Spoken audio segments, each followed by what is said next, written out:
He's the instigator. He's the sneaky one you do not trust. If you trust him, he will run away.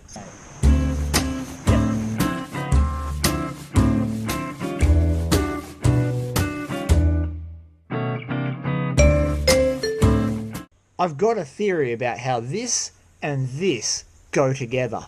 It comes down to using your brain to look at the really logical things that are right in front of your eyes, the big picture things that you often miss when you get bogged down in the minute little details. You have to be able to think outside of the box. Once you start doing that, you'll start joining dots a lot quicker, and when you do that in a creek, you'll find a lot more gold, because you'll walk into the one spot that everyone else has overlooked, even though it's staring you right in the face. To improve my ability to think laterally, I'm doing puzzles like this and riddles.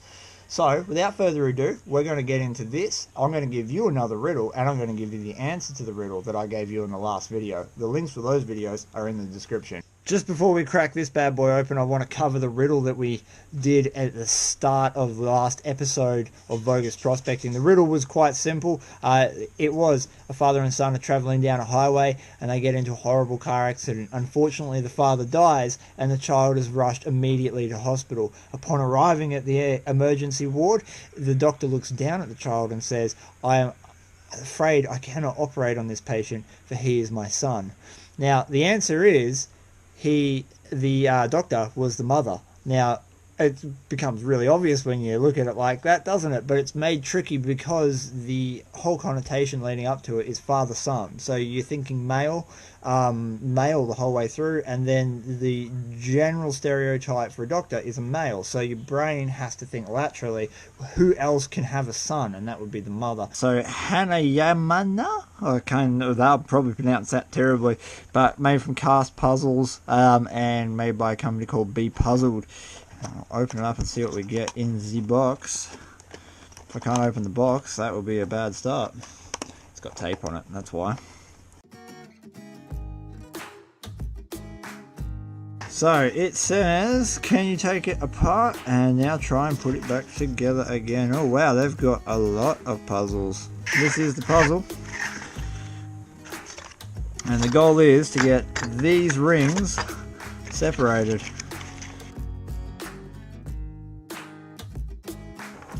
Okay, so we have to use logic to get these apart. Quite clearly the gap here is not big enough to let this through.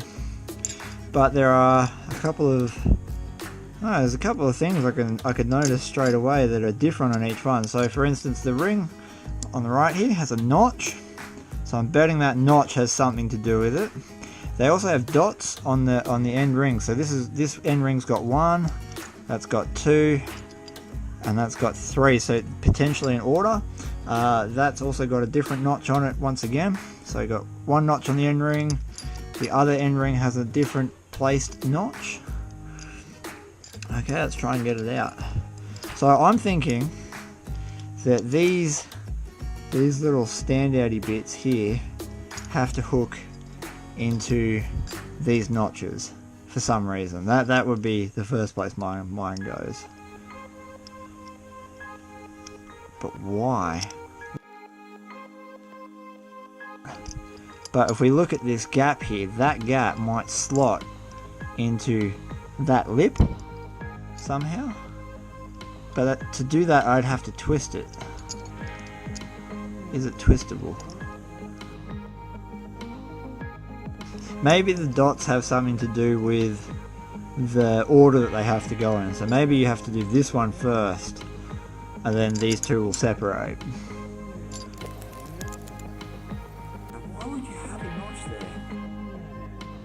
Notch there like that. Oh, hang on a second. They fit together. So when I have the center ring notched into the number 1 ring gap, I can then wedge this in between the two. But what advantage does that give me?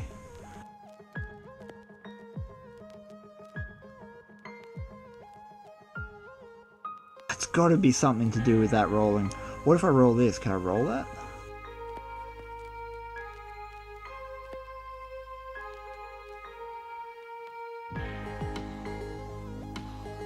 Alright.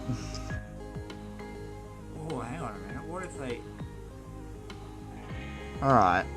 So I just realised that there's more than one place that notch could fit. We could fit it up under the lip there. It's just in here. But does that give me any advantage, knowing that? It's got to be like, you've got to like put a maze together, I feel, and then run the center ring out of it. So I feel like this notch and then this notch, which are different, would at some point create a system for you to get it out.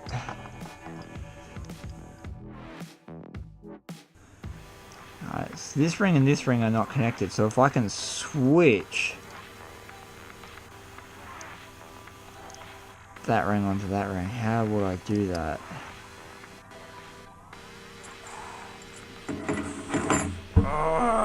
The logic puzzle. So there is a way that these pieces fit together to come apart. They had to go together somehow. It will fit this way. Okay. Well, no, it won't. And then I can fit that in and it'll get out. That's gonna work, that's gonna work, that's gonna work. I swear to God. Okay, so I've got to remember how to put this back together. Get this right. The number 3 link has a deep groove cut into it. The number 1 link has a shallow groove cut into it. Putting those two together would allow enough space for those links to come apart. Oh, I don't even know if that's right. Alright. I might have to leave this for tonight because my battery on the old GoPro is low. I shall return to this brain teaser in the morning. It's now the next morning, and where I left you last night, I had changed the order of the rings by flipping them. So the 1 and the 2 and the 3 are now in the order of the 1, the 3, and the 2. And it literally kept me awake all night thinking about this. And I think I've worked it out. I think I have worked it out. Because you think of a chain in dimensions like this. So horizontal. You think of them as 1 link, 2 link, 3 link. But you don't think of them in 2D dimensions. And 2D dimensions is this way with the squares. And that's how I got it there with the flipping. I worked it out. Because the gap here, that big gap there, is to get one of these chains out of the way while you flip it. What had to happen is you had to get the middle chain, which was uniform on both sides, out of the way of these two ones, because these two chains here have different sized heads on them, and that allows them to flip. So I'm thinking that these two flip out of each other. If we get this out of the way, so we use this gap to get the uniform head out of the way.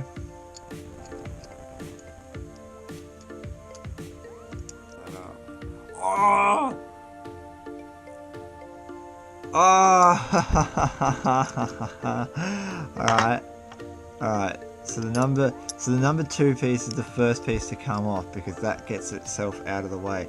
So I had to first flip it so the number 1 and the number 3 piece were touching. So I flipped it through. Then to get the number 2 piece out, you have to utilize the little gap in the arm of the chain to slot into that big gap. And that then allows you enough room to flip out the number 2 chain.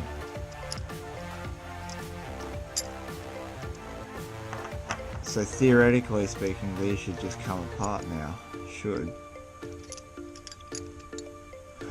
He says, I haven't done all of it until it's apart. Yeah. Yes! To get it apart took me 1 hour and 25 minutes in total. 1 hour and 25 minutes. I wonder if I can put them back together just straight up. So that's your middle piece.